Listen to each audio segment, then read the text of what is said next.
Ďakujem veľmi pekne za možnosť vystúpiť tu pred takisto mojimi možno učiteľmi.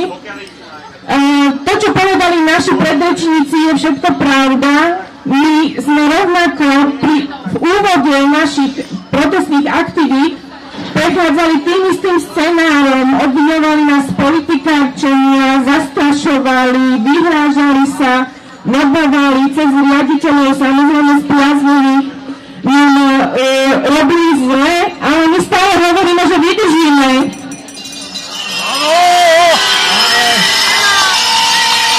Ďakujem veľmi pekne za podporu. Ešte jednu poslednú vec by som vám chcela veľmi rada povedať. V mene sestier a zdravotníckych pracovníkov vám otvorene vyjadrujem veľmi, veľmi veľkú podporu, pretože my vás potrebujeme na Slovensku.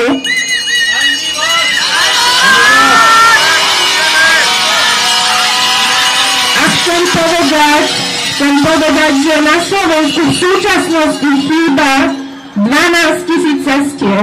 Tieto sestry neprídu do toho systému, pretože bojovať s niečím a pritom dobre vykonávať svoju prácu sa jednoducho nedá. To viete veľmi dobre. Necháme 1000 sestier iba tak odísť?